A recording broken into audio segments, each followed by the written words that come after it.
আসসালামু আলাইকুম প্রিয় শিক্ষার্থীবৃন্দ। আজকে আমরা শুরু করব গুণগত রসায়নের চতুর্থ লেকচার। তো চতুর্থ লেকচারে আমাদের টপিক হচ্ছে সমারফিল্ড তত্ত্ব বা থিওরি এবং হচ্ছে কোয়ান্টাম নাম্বার। ঠিক আছে, কোয়ান্টাম নাম্বার সম্পর্কে অনেকেরই অনেক প্যাচ লেগে যায়, এটা আমরা একদম সহজে শেখার চেষ্টা করব। আর সমারফিল্ড থিওরিটা আসলে কিছুই নেই, ঠিক আছে। তো আমরা সেই জিনিসগুলো নিয়ে যদি একটু জানার চেষ্টা করি তাহলে আমাদের দেখি কি হয়।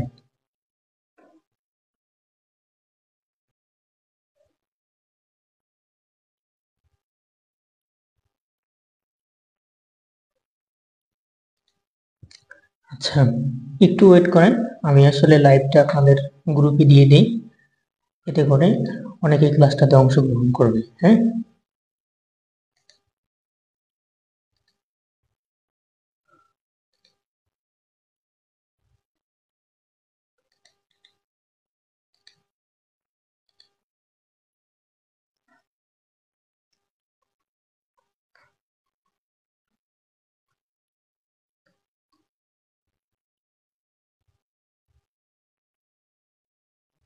আচ্ছা।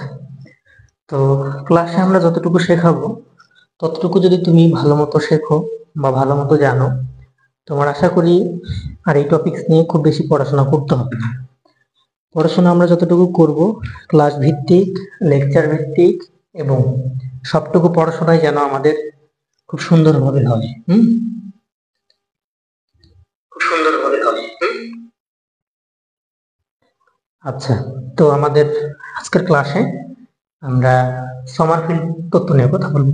তো আমরা যখন বোর পরমাণু মডেল পড়েছিলাম, রাদারফোর্ড পরমাণু মডেল পড়েছিলাম, তখন আমরা বলেছিলাম যে ইলেকট্রন গুলো, মানে আমরা যখন রাদারফোর্ড পড়ছিলাম তখন বলছিল বৃত্তাকার কক্ষপথে ঘোরে, তখন ব্যাসার্ধের কথা উল্লেখ ছিল না। কিন্তু পরবর্তীতে যখন বোর বলেন তখন উনি বলেন যে নির্দিষ্ট ব্যাসার্ধের কিছু বৃত্তাকার কক্ষপথে ঘোরে। কিন্তু পরবর্তীতে সমারফিল্ড এটাকে চেঞ্জ করে ফেলেন। সমারফিল্ড বলেন যে ইলেকট্রনগুলো নির্দিষ্ট ব্যাসার্ধের বৃত্তাকার এবং এইখানে উপবৃত্তাকার কথাটা উল্লেখ করেন উনি। ঠিক আছে, তো এটাই আসলে কি আমাদের বলেন তো সমারফিল্ড তত্ত্ব বা থিওরি। তো সমারফিল্ডের তত্ত্ব অনুসারে দেখেন এটা হচ্ছে আমাদের বোরের ছিল, এটা ছিল কি বোরের পরমাণু মডেল ছিল, এটা হচ্ছে আমাদের বোরের পরমাণু মডেল অনুযায়ী। আর সমারফিল্ড থিওরি অনুযায়ী হচ্ছে ঠিক এরকম। ঠিক আছে, যদি এটা হয় নাই মোটামুটি ভাবে ধরে নিচ্ছে যে এটা ঠিক আছে উপবৃত্তাকার। কি হবে বলেন তো, উপবৃত্তাকার ডিমের মতো। তো বৃত্তাকার কক্ষপথের ক্ষেত্রে নিউক্লিয়াসটা এক জায়গায় অবস্থান করে বা কেন্দ্রে অবস্থান করে, বাট উপবৃত্তাকার কক্ষপথের ক্ষেত্রে এখানেও থাকতে পারে নিউক্লিয়াস, এখানেও নিউক্লিয়াস থাকতে পারে। ঠিক আছে, তো এই হচ্ছে আমাদের সমারফিল্ড থিওরি।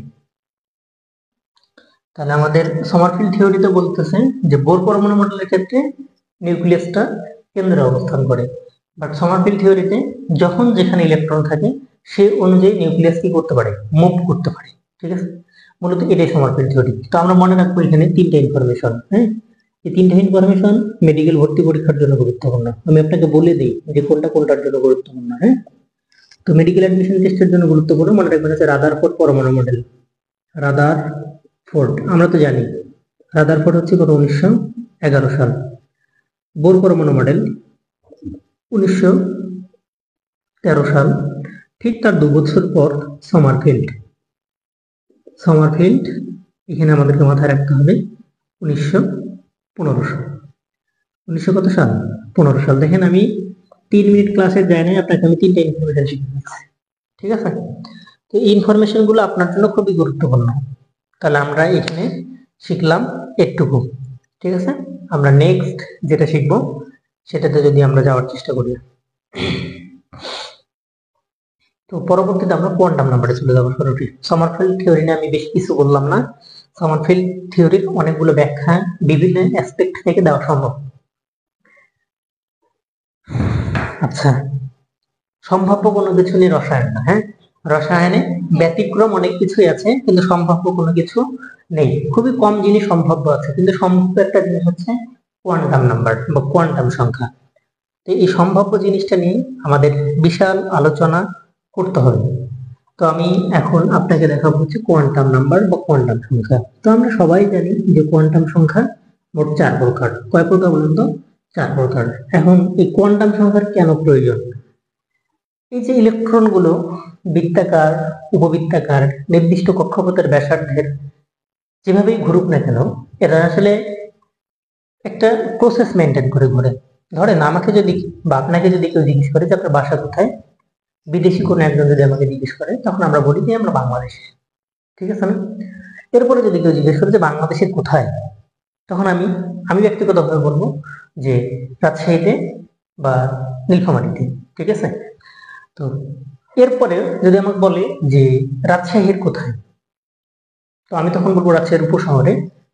তো উপশহরের কোথায়, তখন কিন্তু আমি আমার মানে বাড়ি নাম্বার, রোড নাম্বার এবং রুম নাম্বার পর্যন্ত বলে দেবো বা ফ্ল্যাট নাম্বার বলে দেবো। ব্যাপার হচ্ছে এতগুলো কাহিনী। তাহলে আমি আপনাকে প্রথমত বলি যে আমাকে কেউ জিজ্ঞেস করলো যে বাড়ি কোথায়, আমি বললাম হচ্ছে বাংলাদেশ। ঠিক আছে? তারপরে বললাম বাংলাদেশের কোথায়? রাজশাহী। ঠিক আছে? তো রাজশাহীর কোথায়, তখন আমি বলেছিলাম উপশহর। ঠিক আছে? যখন আমাকে উপশহর বললো, তখন আমি কোথায় বলবো? আমি বললাম হচ্ছে মার্কাজলে। হ্যাঁ, বা আমি আপনার বললাম হচ্ছে 193/3 মার্কাজলে। এইখান থেকে আমাদের দেখেন একটা পরিচয় আমরা পাচ্ছি। এটা কার পরিচয় বলেন তো? মানে আমার থাকার ঠিকানা। ঠিক আছে? তাহলে আমাদের এই যে জায়গাটা, এটাকে আমি বললাম হচ্ছে প্রধান কোয়ান্টাম সংখ্যা। কোয়ান্টাম সংখ্যার কিন্তু এরকম শ্রেণী বিভাগ আছে। তাহলে এটাকে আমি বললাম হচ্ছে প্রধান কোয়ান্টাম সংখ্যা। এটার নাম হচ্ছে আমার কি বলতো? প্রধান কোয়ান্টাম সংখ্যা। তো এরপরে যেটা আমি বলেছিলাম পরের ধাপে, সেটাকে আমরা বলবো হচ্ছে সহকারী। তাহলে দেখেন কোনটা কোথা থেকে আসছে? সহকারী। তাহলে পরের ধাপে আমরা বললাম হচ্ছে সহকারী কোয়ান্টাম সংখ্যা। এরপরে হচ্ছে আমাদের আসতেছে চুম্বকীয় বা ম্যাগনেটিক। হ্যাঁ, চুম্বকীয় কোয়ান্টাম সংখ্যা। লাস্ট আমার যেটা আসতেছে, লাস্ট ঠিকানাটা, সেটা হচ্ছে আমার হইল স্পিন। কি বলেন তো? স্পিন কোয়ান্টাম সংখ্যা। তো এই যে কথাগুলো আমরা শিখতেছি, প্রধান কোয়ান্টাম সংখ্যা, সহকারী কোয়ান্টাম সংখ্যা, চৌম্বকীয় কোয়ান্টাম সংখ্যা কিংবা স্পিন কোয়ান্টাম সংখ্যা, এগুলো কিন্তু আবার অনেকগুলো নাম থাকে। এটাকে আমাদের প্রধানকে বলা হয় মুখ্য। কি বলা হয় বলতো? প্রধান কোয়ান্টাম সংখ্যাকে বলা হয় মুখ্য, বা ইংলিশে বললে আমরা বলবো প্রিন্সিপাল। ঠিক আছে? সহকারী কোয়ান্টাম সংখ্যাকে আমরা বলবো হচ্ছে গৌণ কোয়ান্টাম সংখ্যা। ভালো বাংলায় যদি বলি তাহলে বলবো হচ্ছে দিগংশীয়। কি বলবো বলুন তো? দিগংশীয়। অথবা আমরা বলবো হচ্ছে কি অ্যাজিমুথাল বা সাবসিডিয়ারি। হ্যাঁ, অ্যাজিমুথাল কিংবা কি সাবসিডিয়ারি। এটাকে আমরা সহকারী কোয়ান্টাম সংখ্যার এতগুলো না। চুম্বকীয় আমরা বলবো হচ্ছে ম্যাগনেটিক। এটা তো আমরা জানি, ম্যাগনেট মানে হলো চুম্বক, আর ম্যাগনেটিক মানে হচ্ছে কি চুম্বকীয়। আর এটা তো আমরা বুঝতেই পারতেছি যে স্পিনের আর কিছুই করার নাই, স্পিন কোয়ান্টাম সংখ্যা। তাহলে আমরা এখন যেটা শিখলাম সেটা হচ্ছে কোয়ান্টাম সংখ্যা মোট 4 প্রকার। একটা হচ্ছে প্রধান কোয়ান্টাম সংখ্যা, সহকারী কোয়ান্টাম সংখ্যা, চুম্বকীয় কোয়ান্টাম সংখ্যা বা ম্যাগনেটিক কোয়ান্টাম সংখ্যা, স্পিন কোয়ান্টাম সংখ্যা বা কি স্পিন। ঠিক আছে?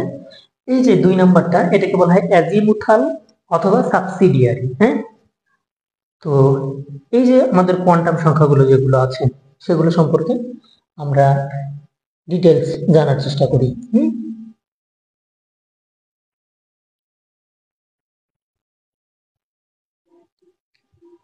আচ্ছা, এখানে আসলে হ্যাঁ, প্রধান কোয়ান্টাম সংখ্যাকে বলা হয়। আচ্ছা, তাহলে পরবর্তীতে আমরা এই কোয়ান্টাম সংখ্যাগুলো নিয়ে একটু বিস্তারিত জানার চেষ্টা করি। হ্যাঁ,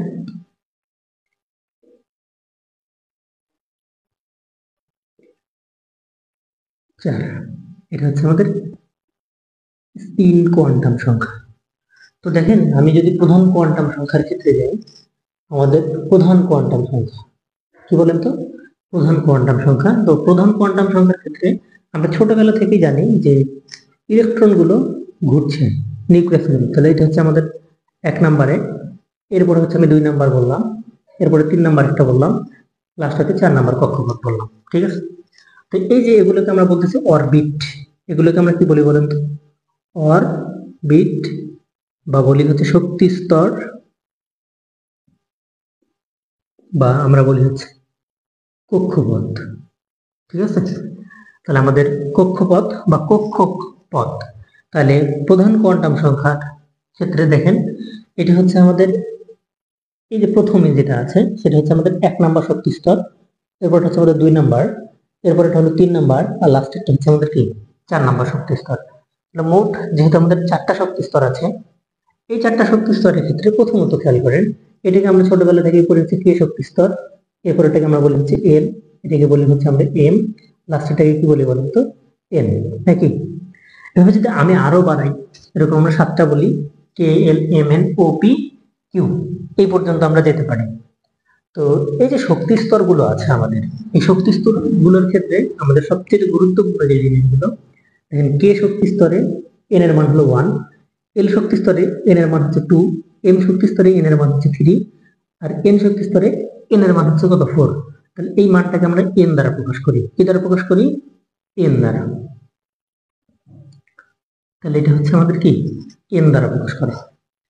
তো ব্যাপার হলো এন এর মান যখন 1, ঠিক আছে, এন এর মান যখন 1 তখন আসলে কি ঘটনা ঘটবে দেখেন, এন এর মান যখন 1 তখন ওই কক্ষপথে মোট কয়টি ইলেকট্রন অবস্থান করবে সেটা আমাদের জানতে হবে।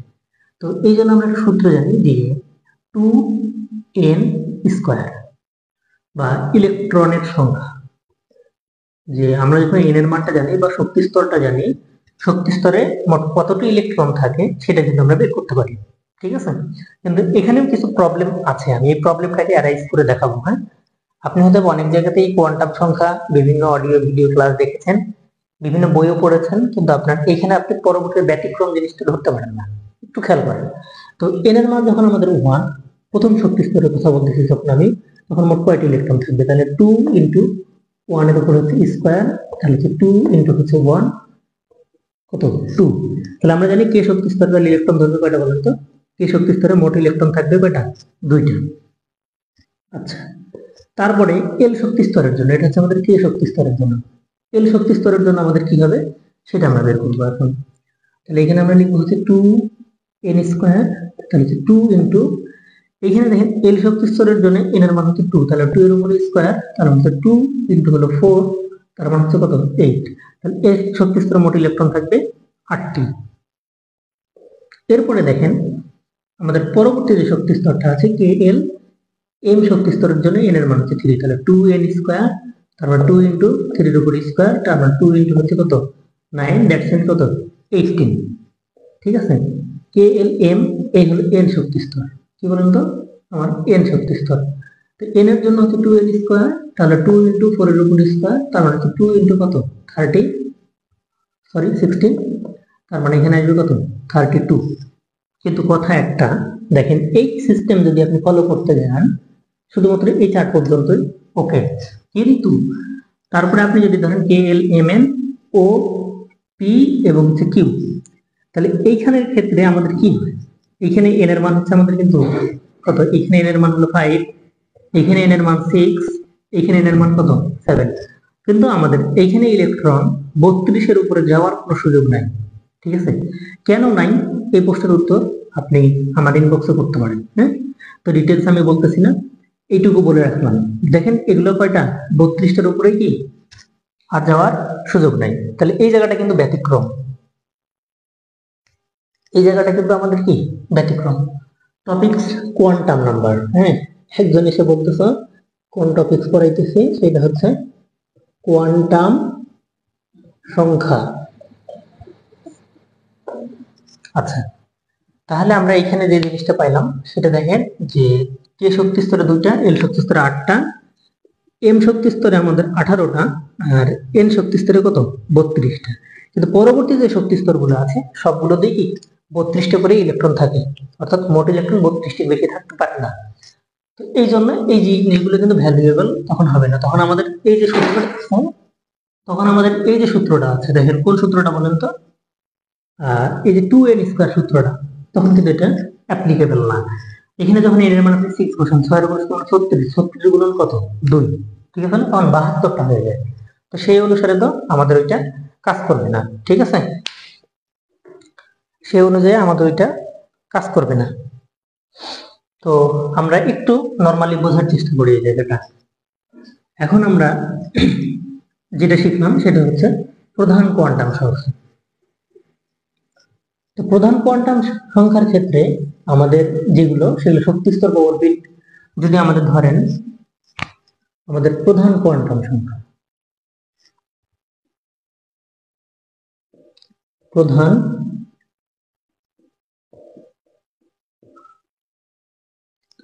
কোয়ান্টাম সংখ্যা। তো প্রধান কোয়ান্টাম সংখ্যার যেটা সেটার ক্ষেত্রে যদি আমরা ব্যবহার করার চেষ্টা করি, তো এই প্রধান কোয়ান্টাম সংখ্যা একটু খেয়াল করবেন। এখানে যদি আমাদের এন এর মান মনে করেন ধরেন 4 হইল, ঠিক আছে। এন এর মান 4 মানে তো আমরা জানি যে এটা হচ্ছে এম শক্তি স্তর। তো এম শক্তি স্তরের জন্য আমরা সূত্র জানি হচ্ছে 2n স্কয়ার, তার মানে এন এর মান আমরা কত জানি 4, তাহলে 2 ইনটু 4 এর উপর স্কয়ার, দ্যাটস মিন 2 ইনটু হচ্ছে 16, তার মানে আসবে আমাদের কত বলেন তো 32। তো এই যে এত কিছু আমরা শিখতেছি, এত কিছু শেখার পর তো আমাদের পরবর্তী দেখেন যে এন এর মান যখন 4 তখন আমাদের মোট ইলেকট্রন হচ্ছে কয়টা, 32টা। এখন এই 32টা ইলেকট্রন একটা ঘরে কিভাবে থাকবে সেই জিনিসটা আমাকে জানতে হবে, ঠিক আছে।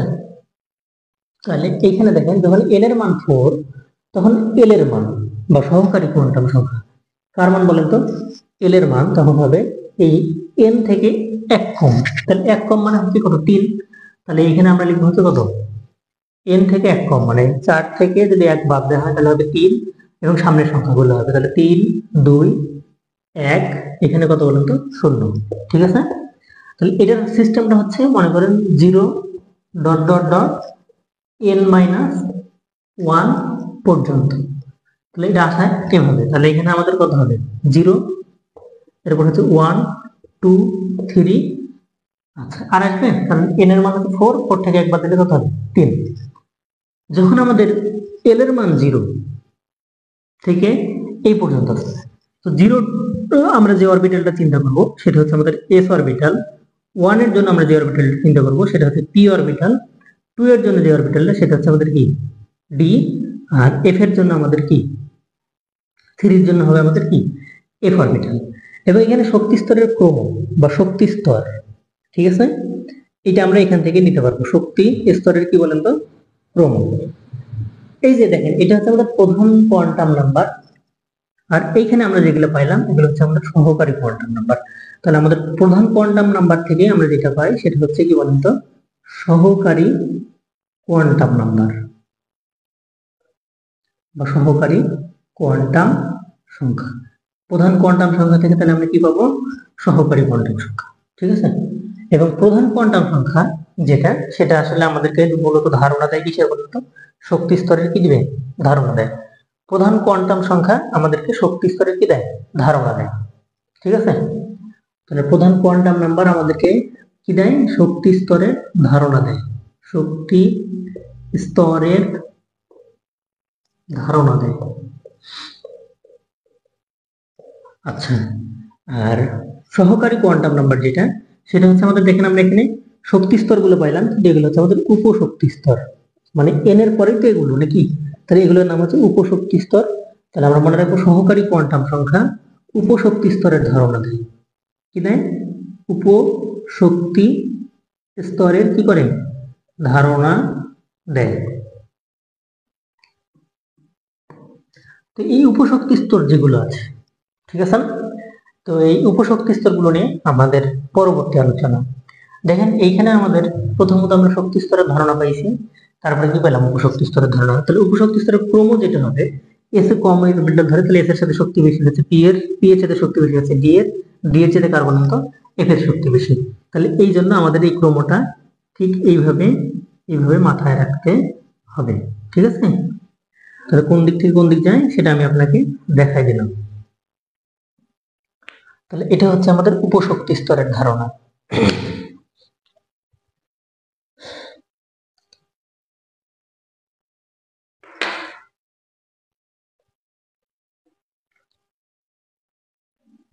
আচ্ছা, পরবর্তীতে আমাদের যখন আমরা উপশক্তি স্তর পেয়ে যাচ্ছি, এই উপশক্তি স্তরগুলোর অনেকগুলো শ্রেণী বিভাগ আছে, ঠিক আছে। তাহলে আমরা প্রথমত প্রধান শক্তি স্তর, তারপরে পাইলাম কি সহকারী কোয়ান্টাম বা প্রধান কোয়ান্টাম সংখ্যা, তারপরে পাইছি কি সহকারী কোয়ান্টাম সংখ্যা। এখন আমরা যেটা শিখবো সেটা হচ্ছে ম্যাগনেটিক কোয়ান্টাম সংখ্যা। তবে তার আগে আপনাকে আমি কিছু কথা বলি, যে কথাগুলো আপনার জন্য খুবই গুরুত্বপূর্ণ। হ্যাঁ, এই কথাগুলো আপনার জানা দরকার।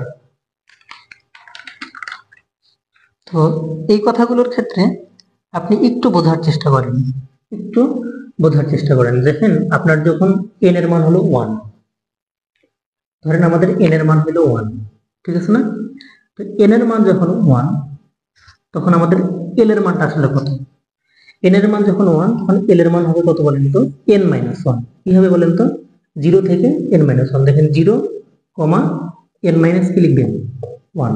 তাহলে 0 থেকে n-1 তাহলে হচ্ছে 0, n এর মান হচ্ছে আমাদের 1 - 1, আলটিমেটলি আমাদের 0, এটাও কি আসছে 0, তার মানে আমাদের কি হবে 0। যখন আমাদের এল এর মান 0, তখন আমরা যে অরবিটালটা পাচ্ছি সেটা হচ্ছে এস অরবিটাল।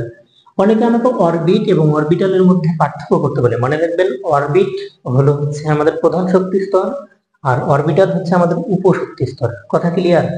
অরবিট মানে হলো প্রধান শক্তি স্তর। এটা নিয়ে অনেক প্রশ্ন আমি আমার জীবনে ফেস করছি। অরবিট মানে মনে রাখবো প্রধান, এন, ঠিক আছে? আর যখন আমাদের অরবিটাল বলবে, অরবিটাল, তখন আমরা বলবো হচ্ছে এন। ওকে? তো এই প্রধান শক্তি স্তরের থেকে আমরা যেহেতু শক্তি স্তরের ধারণা পাই, আর এখান থেকে আমরা উপশক্তি স্তরের ধারণা পাই, ঘরের ভেতরে ঘর, এটা মাথায় রাখলে যথেষ্ট। তাহলে অরবিট আর অরবিটাল, এটা হচ্ছে প্রধান আর এটা হলো সহকারী। আচ্ছা, পরবর্তীতে দেখেন, তাহলে আমাদের এখানে এস এর মান হলো কত? 0। এখন কথা হলো এস এ আমাদের মোট কতটি ইলেকট্রন অবস্থান করে? তো 0 যখন আমাদের এখানে, তখন আমাদের ম্যাগনেটিক নাম্বারের ক্ষেত্রে যেটা হয় এম। তাহলে 0 হলে ম্যাগনেটিক নাম্বারও কত হবে এখানে আমাদের বলেন তো? ম্যাগনেটিক নাম্বার কি হয় আমাদের, যে যেহেতু আমাদের এখানে 1 নাকি, তাহলে এখানে ম্যাগনেটিক নাম্বারের ক্ষেত্রে আমাদের হবে হচ্ছে 0 প্লাস মাইনাস কত হবে 1। অর্থাৎ 0 থেকে যদি আমি শুরু করি, 0,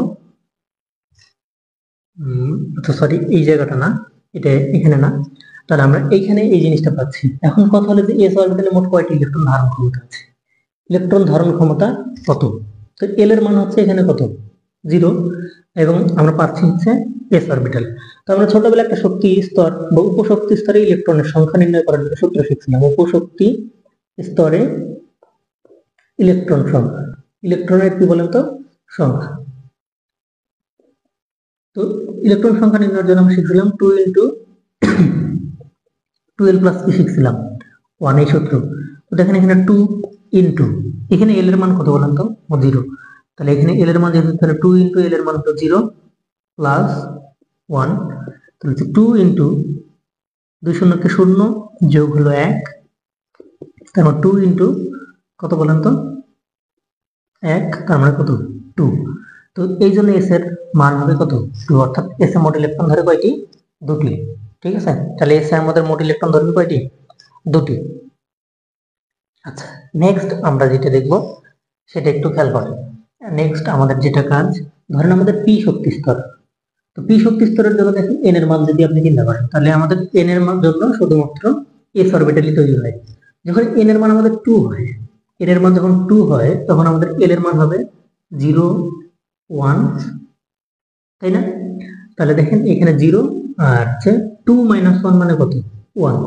তাহলে এইখানে দেখেন আমাদের আসতেছে হচ্ছে একটা হলো এস অরবিটাল আর একটা কি আসতেছে পি অরবিটাল। তো এইখানে আমাদের কি হবে? এর আগে দেখেন আমরা যখন এন এর মান 1 জানতাম, তখন আমরা এল এর মান জানতাম 0, এবং এখানে আমাদের অরবিটাল ছিল এস। তাহলে এই অরবিটালটার ক্ষেত্রে আমাদের হয়তো কি বলতো, এটা হতো আমাদের 1s। এটার ক্ষেত্রে যখন আমাদের 2, যখন আমাদের 2, তাহলে এখানে হবে আমাদের কি কি হবে 2s, হবে কি বলতো 2p। যখন আমাদের n এর মান 3, তখন আমাদের l এর মান হচ্ছে কত 0, 1 এবং হলো কত 2। তো সেই ক্ষেত্রে আমাদের দেখেন আসতেছে কত বলেন তো s, এটা হলো আমাদের p, আর 2 হইলে আমাদের কি হবে বলেন তো d। তাহলে আমরা এখানে পাচ্ছি হচ্ছে 3s, 3p, আর পাচ্ছি 3d। যখন আমাদের n এর মান 4, তো আমি এই বক্সের মধ্যে দেখাই, যখন আমাদের n এর মান 4, তখন আমাদের l এর মান হলো 0, 1, 2 এবং কি 3। তাহলে s এর জন্য হচ্ছে মানে 0 এর জন্য হলো s, 1 এর জন্য হলো আমাদের p, 2 এর জন্য হচ্ছে আমাদের d, আর 3 এর জন্য হচ্ছে আমাদের কি f, তাই না? তাহলে আমাদের এখানে হচ্ছে 4s, 4p, 4d, আর লাস্ট কি বলেন তো 4f। অনেকেই প্রশ্ন করে যে 3d হয় কিন্তু 2d হয় না কেন? দেখেন 2d হওয়ার কি কোনো সুযোগ আছে? দেখেন 2 এর পরে এখানে s, মানে 2 এর ক্ষেত্রে দেখেন যদি আপনি 2 দেখেন তাহলে এখানে আসতেছে কি বলেন তো আমাদের s আর p আসতেছে, কারণ 0 আর 1 ছাড়া এখানে আর কিছু আসে, বা sp এখানে মনে করেন তো 2 আসবে না। দেখেন এটা n এর চাইতে 1 কম হতে হবে, 1 কম হলে এখানে কোনোদিন 2 আসবে না। যেহেতু 2 আসবে না তার মানে এখানে d অরবিটালটা হবে না। এটা হচ্ছে d অরবিটাল না হওয়ার প্রধান একটি কারণ।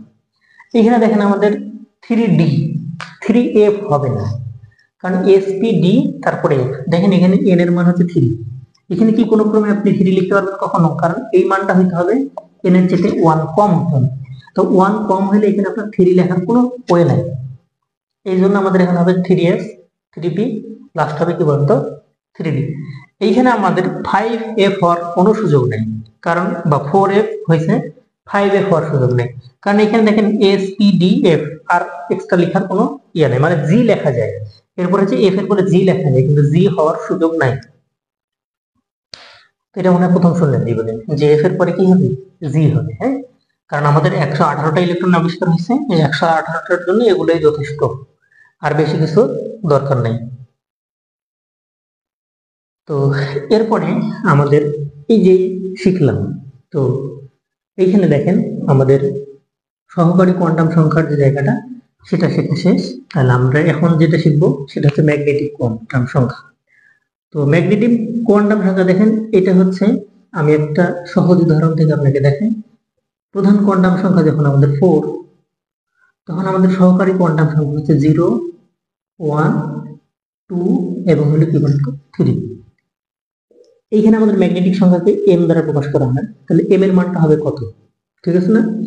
m এর মানটা হবে আমাদের 0 থেকে +-3 পর্যন্ত। 0 থেকে কত বলেন তো, +-3 পর্যন্ত। তাহলে 0 +-1 +-2 প্লাস কি হবে 3।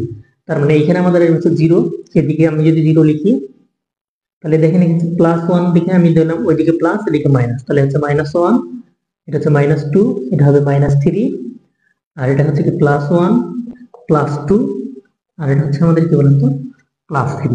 তাহলে আমাদের এইখানে n শক্তি স্তরের জন্য l এর আমরা পাচ্ছি হচ্ছে s p d f, মানে প্রধান শক্তি স্তর যখন 4 বা কক্ষপথ নম্বর যখন 4, তখন l এর উপশক্তি স্তর হচ্ছে মোট 4টি, সেটা হচ্ছে s p d আর e f।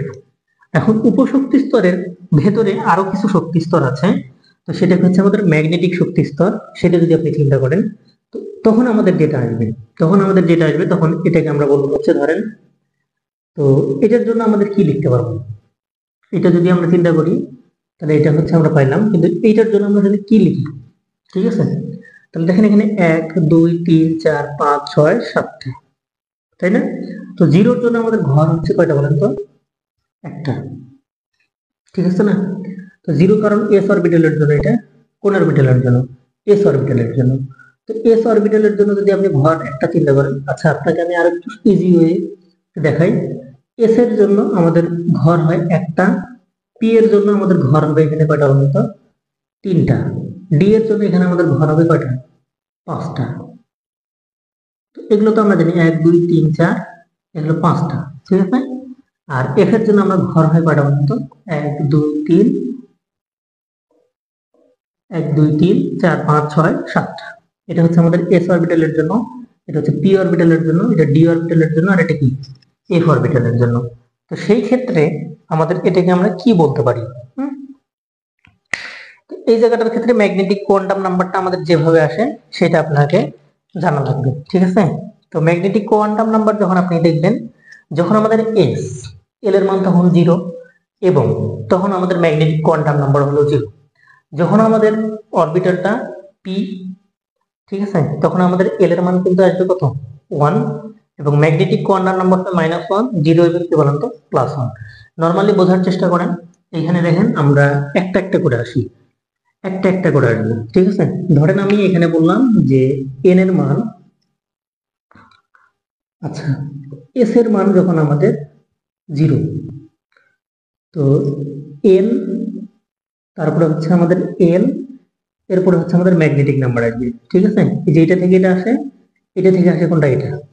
তো আমাদের, আমি এখানে আপনাকে বলতেছি যে এস অরবিটালের জন্য যখন আমরা কি চিন্তা করি, 0। ঠিক আছে, এস যখন আমাদের কি বলতো 0, এস অরবিটালের জন্য আমাদের এল এর মানটা হবে 0। এস অরবিটালের জন্য আমাদের এল এর মান কি 0। আচ্ছা, এটা একটু এইখান থেকে লিখি। এস অরবিটালের জন্য আমরা বলতে পারি যে এল এর মান হবে কত, 0। যখন এল এর মান 0, তখন আমাদের ম্যাগনেটিক নাম্বারও হবে কত, 0। যখন আমরা পি অরবিটালের ক্ষেত্রে যাব, তখন এই পি থেকে আমাদের আরো অনেক কিছু বের হবে, কারণ দেখেন এটা 0, হ্যাঁ। তো তখন আমাদের এল এর মান হচ্ছে 1। আর তাহলে পি এর মানটা আমাদের কত আসবে আসলে, পি এর জন্য আমাদের মোট আরো কয়টি উপশক্তি স্তর আমরা পাবো, মানে উপশক্তি স্তরের আবার শক্তি স্তর পাবো যেহেতু। তাহলে এটা যেহেতু 1, তাহলে আমাদের আসবে 0 প্লাস মাইনাস 1, তার মানে এখানে হবে হচ্ছে -1, আর এদিকে হচ্ছে আমাদের কি বলেন তো +1। দেখেন আমরা যখন এসপি ডি অরবিটালের জন্য চিন্তা করব, তখন এল এর মান কত আমাদের 2। তো সেই ক্ষেত্রে আমাদের কত হবে বলেন তো, হবে হচ্ছে 0 -1 -2, আর এদিকে হবে আমাদের কয়টা, 0, এটা হচ্ছে 1 +1, এটা কি আমাদের বলেন তো +2। তো দেখেন আমাদের এস অরবিটালের জন্য ঘর হচ্ছে একটাই। ঠিক আছে, কয়টা বলেন তো, একটা। পি অরবিটালের জন্য ঘর হচ্ছে কয়টা, তিনটা। এই তিনটা ঘরকে আমরা বলি, একটা হচ্ছে পি এক্স, একটা বলি আমরা পি ওয়াই, আর একটাকে আমরা কি বলি, পি জেড। ডি অরবিটালের জন্য আমরা কি বলি, ডি এক্স ওয়াই, আর এটার জন্য আমরা বলবো হচ্ছে ডি ওয়াই জেড, আর এটাকে আমরা বলি হচ্ছে কি ডি জেড এক্স। তারপর আমরা বলি D X square Y square, আর এটাকে আমরা কি বলি বলেন তো, লাস্ট একটা হচ্ছে ডি জেড স্কোয়ার। তাহলে দেখেন একটা, দুইটা, তিনটা, চারটা, পাঁচটা পাচ্ছি। এরপরে যদি আপনি এফ অরবিটালের জন্য চিন্তা করেন, তখন আমরা এল এর মান বসাই হচ্ছে 3, এবং এখানে আরো অনেক কিছু আসে। তো এইখানে দেখেন আমাদের প্রথমত এন হচ্ছে প্রধান, এল হচ্ছে আমাদের সহকারী, আর এম হচ্ছে আমাদের ম্যাগনেটিক। এই ম্যাগনেটিক এর এই জায়গাটা একটু আমাদের ভালো করে মাথায় নিতে হবে। ঠিক আছে, তো এটা হচ্ছে আমাদের ম্যাগনেটিক কোয়ান্টাম নাম্বার। লাস্ট হচ্ছে আপনি যখন এফ অরবিটালের জন্য যাবেন, যখন 3 এর জন্য যাবেন, আমি আপনাকে এটাও দেখাই দিই, হ্যাঁ। যখন আপনি এফ যখন 3 এর জন্য যখন যাবেন, তখন আমাদের কত হবে, 0 -1 -2 -3, ঘর 7টা হবে, এটা তো আমরা জানি। তারপর এখানে কত হবে, +1 +2, লাস্টটা কি হবে বলেন তো, +3। এই এই হলো আমাদের 7টা ঘরের জন্য। তাহলে আমাদের এখানে গেল কি বলেন তো, তো এখানে হচ্ছে আমাদের ম্যাগনেটিক কোয়ান্টাম নাম্বার। লাস্ট আমাদের যে কোয়ান্টাম নাম্বারটা আছে, সেটা হচ্ছে আমাদের স্পিন কোয়ান্টাম নাম্বার। তো স্পিন কোয়ান্টাম নাম্বার হচ্ছে, দেখেন ইলেকট্রনগুলো তো আমাদের কক্ষপথে থাকলো, সেগুলো স্পিন কোয়ান্টাম নাম্বারকে ব্যবহার করবে। স্পিন কোয়ান্টাম নাম্বারের ক্ষেত্রে যদি আমরা যাই, সেক্ষেত্রে আমাদের কি ঘটবে সেটা আমরা একটু দেখব। তো এখন আমরা যেটা দেখবো সেটা হচ্ছে স্পিন কোয়ান্টাম নাম্বার। আমি আপনাকে একটা সামারি করে দেবো, ওই সামারিটা মনে রাখলে আপনার এই কোয়ান্টাম নাম্বারের 4টা ধারণা একদম ক্লিয়ার। ঠিক আছে, তো দেখেন এইখানে আমি আপনাকে বলতেছি স্পিন কোয়ান্টাম নাম্বার। আমরা জানি স্পিন কোয়ান্টাম নাম্বার, স্পিনের কাজ হচ্ছে ঘূর্ণন, বা এটাকে আমরা বলি হচ্ছে ঘূর্ণন নাকি। তো ঘুরলে দুই দিকে ঘুরতে পারে। ধরেন এটা একটা ঘড়ি, ঠিক আছে না। তো ঘড়ির এটা হচ্ছে 12, এটা হচ্ছে আমাদের কত বলেন তো, তার মানে এটা 12 হলে এটা হচ্ছে 6, এটা তার মানে হচ্ছে 9, আর এটা হচ্ছে কত, 3। ঠিক আছে, তো যদি আমাদের ঘড়ির কাঁটার দিকে ঘুরে, ইলেকট্রন গুলো হয় ঘড়ির কাঁটার দিকে ঘুরবে, তো ঘড়ির কাঁটা কোন দিক ঘুরে, এদিকে ঘুরে। অথবা ঘড়ির কাঁটা কোন দিকে ঘুরবে বলেন তো, বিপরীত দিকে ঘুরবে। দুটোই তো ঘুরবে। তো ঘড়ির কাঁটার দিকে যদি ঘুরে, তখন তাকে আমরা বলবো প্লাস হাফ না minus half, this is the question. ঠিক আছে না। যদি আমাদের ঘড়ির কাঁটার দিকে ঘুরে, ঘড়ির কাঁটা যদি কি করে, দিকে ঘুরে, তখন তাকে আমরা বলবো হচ্ছে প্লাস হাফ। কি বলবো বলেন তো, প্লাস হাফ। আর যদি ঘড়ির কাঁটার বিপরীত দিকে ঘুরে, মানে কি, কোন দিক, তার উল্টা দিক। ঠিক আছে, তো এটা হচ্ছে আমাদের ঘড়ির কাঁটার দিক ক্লকওয়াইজ, আর একটা হচ্ছে অ্যান্টি ক্লকওয়াইজ, মানে ঘড়ি কাঁটার বিপরীত দিকে ঘুরলে মাইনাস। ঠিক আছে, তো এই হচ্ছে স্পিন কোয়ান্টাম নাম্বার হচ্ছে দুইটা। কয়টা বলেন তো, দুইটা। তো এই জন্য আমরা এস অরবিটালের যখন এক ঘর দেখাই তখন আমরা মোট দুটো ইলেকট্রনকে, একটা হচ্ছে স্পিন মানে উপরের দিকে ঘূর্ণনটাকে হচ্ছে ঘড়ি কাঁটার দিকে বা বিপরীত দিকে ব্যালেন্স করে রাখি আমরা, ঠিক আছে। এটা হচ্ছে আমাদের ঘড়ি কাঁটার মনে করেন কি দিকে, আর এটা হচ্ছে কি বিপরীত দিকে, অর্থাৎ প্লাস হাফ, আর একটা হচ্ছে আমাদের কি বলতো মাইনাস হাফ, এবং এরা তখন একসাথে অবস্থান করে। এই লাইনটা কিন্তু গুরুত্বপূর্ণ আপনার জন্য। এখন প্লাস হাফ আর মাইনাস হাফ কাটাকাটি হলে এখানে কি হবে বলতো জিরো, এবং তখন ইলেকট্রন কি করে স্থির অবস্থান করে। হ্যাঁ, তখন তাকে আমরা বলি হচ্ছে গ্রাউন্ড স্টেট, তখন আমরা তাকে বলি যে ইলেকট্রনের কি স্টেট, গ্রাউন্ড স্টেট, ঠিক আছে। তাহলে আমাদের গেল হচ্ছে স্পিন কোয়ান্টাম নাম্বার, ঠিক আছে, আমাদের গেল হচ্ছে স্পিন কোয়ান্টাম নাম্বার। তো এইখানে আমি আপনাকে একটা জিনিস বলে রাখি যে এই যে ইলেকট্রনের ঘোরাঘুরি বা ইলেকট্রনের যে বেগ, ইলেকট্রনের বেগ বের করার জন্য আমরা সূত্র জানি mvr is equal to nh divided by 2 pi, ঠিক আছে। আমি আপনাকে আবার বলতেছি কথাটা, যে আমরা প্রধান কোয়ান্টাম সংখ্যার জন্য এটা কিন্তু জানি, এবং এটা আমরা অনেকগুলো সূত্র অ্যাপ্লাই করেছি, ওগুলো নিয়ে আমি একটা ডিটেলস ক্লাস নিব অবশ্য। তো আমরা যখন ইলেকট্রনের কৌণিক ভরবেগের কথা বলি, কোয়ান্টাম নাম্বার থেকে কৌণিক ভরবেগের এই জায়গায় কেন গেলাম, কৌণিক ভরবেগ যখন বলি তখন এটাকে আমরা প্রধান কোয়ান্টাম জন্য বলি। কার জন্য বলি, প্রধান কোয়ান্টাম নাম্বারের জন্য বলি। প্রধান কোয়ান্টাম নাম্বারের জন্য তখন আমরা বলবো যে কৌণিক ভরবেগ mvr ইজ ইকুয়াল টু হচ্ছে nh বাই কি বলতো 2 পাই। বাট আমরা যদি সহকারী কোয়ান্টাম নাম্বারের জন্য বলি, কার জন্য বলতো, সহকারী কোয়ান্টাম নাম্বারের জন্য বা সহকারী কোয়ান্টাম সংখ্যার জন্য যদি আমরা এটা বলি, তাহলে এখানে আমরা যে জিনিসটা পাবো সেটা হচ্ছে দেখেন, তখন এই সহকারী কোয়ান্টাম নাম্বারের জন্য এটা আলাদা সূত্র আমরা এখানে পাবো। সেই সূত্রটা হচ্ছে আপনার দেখেন সহকারী কোয়ান্টাম নাম্বার যেহেতু এটাকে আমরা প্রকাশ করি হচ্ছে এল দ্বারা, তাহলে এল ইজ ইকুয়াল টু হবে আমাদের রুট ওভার কি হবে বলুন তো, এল ইজ ইকুয়াল টু হবে root over 2 into 2 plus 1, 2 into 2 plus কি, আচ্ছা সরি, এটা হচ্ছে আমাদের 2 ইন্টু এল, এল প্লাস 1, এটা কি হবে এল প্লাস 1, মানে হচ্ছে ইলেকট্রনের কৌণিক ভরবেগ। প্রধান কোয়ান্টাম সংখ্যার জন্য সূত্র হচ্ছে আমাদের এটা, সহকারী কোয়ান্টাম সংখ্যার ইলেকট্রনের কৌণিক ভরবেগ হচ্ছে এটা, আর ম্যাগনেটিক বা ম্যাগনেটিক কোয়ান্টাম সংখ্যার জন্য যেটা আমরা পাবো সেটা হচ্ছে আমাদের, তো ম্যাগনেটিক কোয়ান্টাম সংখ্যা কি আমাদের এরকম কোনো ঘূর্ণনের কোনো কাহিনী আছে নাই, তাহলে আমরা তখন পরবর্তীতে স্পিন কোয়ান্টাম নাম্বারে চলে যাব। স্পিন কোয়ান্টাম নাম্বারের জন্য আমাদের যেটা হবে সেটা হচ্ছে আমাদের এস বড় হাতের দিয়ে is equal to root over S into S plus হবে 1। তো এই তিনটা সূত্র আপনি একটু কষ্ট করে মাথায় রাখবেন, হ্যাঁ, এই তিনটা মাথায় রাখলে আপনি একটা বেসিক বিল্ড আপ করতে পারবেন। তাহলে আমরা এখানে বললাম যে প্রধান কোয়ান্টাম সংখ্যায় ইলেকট্রনের কৌণিক ভরবেগ হচ্ছে mvr is equal to nh by 2 pi, সহকারী কোয়ান্টামের জন্য হচ্ছে l সমান সমান l, l প্লাস 1, আর স্পিন কোয়ান্টাম সংখ্যার জন্য কি হবে বলতো s is equal to root over s into s plus 1। তো এই হচ্ছে আমাদের পরবর্তী কার্যক্রম। এই যে কোয়ান্টাম নাম্বার গুলো আছে, এই কোয়ান্টাম নাম্বার গুলো একটা বহিস্থ চুম্বক ক্ষেত্র দ্বারা কখনো কখনো প্রভাবিত হয়, হ্যাঁ। তো এই বহিস্থ চুম্বক ক্ষেত্র নিয়ে আমি আপনাকে জিম্যান এবং স্টার্ক প্রভাব যখন পড়াইছিলাম তখন বোঝানোর চেষ্টা করেছিলাম হয়তো অনেককে। তো এইখানে আপনি এতটুকু শিখলেই যথেষ্ট। তবে আমি আপনাকে বলেছিলাম সামারি করে দিব ক্লাসটা, সেটা আমি আপনাকে একদম সহজেই বোঝানোর চেষ্টা চালাই, একদম একটা বক্সের মধ্যে শেষ করার চেষ্টা করি।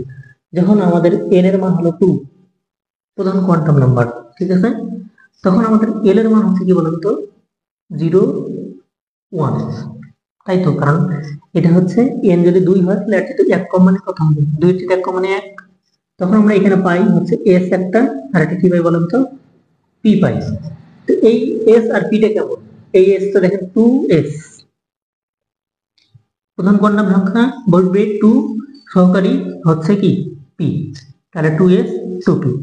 ম্যাগনেটিক কোয়ান্টাম নাম্বার যদি আমরা বের করতে যাই তাহলে এন এল, এটা হচ্ছে এম। তো ম্যাগনেটিক নাম্বার ক্ষেত্রে আমাদের কত হবে, এখানে এখানে হবে আমাদের 0, এদিকে কি হবে বলুন তো, তো দেখেন এই যে জিরোর জন্য, প্রথমটার জন্য যদি চিন্তা করেন তাহলে 0, তাহলে এস এর জন্য আমাদের এটি কি হবে, এস এর জন্য আমাদের এই 0ই হবে। বাট পরবর্তী আচ্ছা এল এর মান যখন আমাদের ম্যাগনেটিক নাম্বারের ক্ষেত্রে আমরা এস নিয়ে চিন্তা করব। এস অরবিটালের জন্য আমরা দেখি 0, তাহলে জিরোর জন্য ম্যাগনেটিক কোয়ান্টাম নাম্বার কি হবে আমাদের বলেন তো? 0। কিন্তু আমাদের পি এর জন্য এখানে ম্যাগনেটিক নাম্বার হচ্ছে কত, মানে সহকারী কোয়ান্টাম সংখ্যা হচ্ছে আমাদের এল। তাহলে এই এল এর মান যেহেতু আমাদের কত 1, বা পি এর মান যেহেতু 1, তার মানে এখানে আমাদের হবে 0, তারপরে একটা হবে কি বলতো +1, আর একটা কি হবে -1। তো এস এর এই জন্য আমাদের এখানে বক্স হচ্ছে একটা, এবং এখানে মোট ইলেকট্রন থাকে কয়টা? 2টা। ঠিক আছে। আচ্ছা, এস এর জন্য আমাদের এখানে L0, হ্যাঁ, এই যে এখানে L0, এস এর জন্য L0, আর পি এর জন্য এল কত 1। তখন আমাদের দেখেন এটা হচ্ছে আমাদের পি এক্স, এটা হলো আমাদের পি ওয়াই, এটা আমাদের কি পিজেড। আর স্পিন কোয়ান্টাম নাম্বার যেটা, সেটা তো আমরা জানি যে হয় হবে +1 অথবা কি হবে বলতো -1/2। ঘড়ির কাঁটার দিকে হইলে +1, ঘড়ির কাঁটার বিপরীত দিকে হলে কি হবে -1/2। তো এই হচ্ছে আমাদের মোট কথাবার্তা। ঠিক আছে, এই হচ্ছে আমাদের টোটাল কথাবার্তা এই ক্লাসে। কোয়ান্টাম নাম্বার সম্পর্কে আপনাকে যতটুকু বলা হয়েছে, যদি কোনো কিছু বুঝতে অসুবিধা হয় অবশ্যই আমাকে ইনবক্সে একটা নক দিন। হুম, অবশ্যই আপনি আমাকে ইনবক্সে একটা নক দিন। তো এই পর্যন্তই, বেশিক্ষণ ক্লাস নিচ্ছি না এখন, 40-50 মিনিট। ঠিক আছে, সকলে ভালো থাকো, শুভরাত্রি। হ্যাঁ, বিপিএল লিখতে হবে।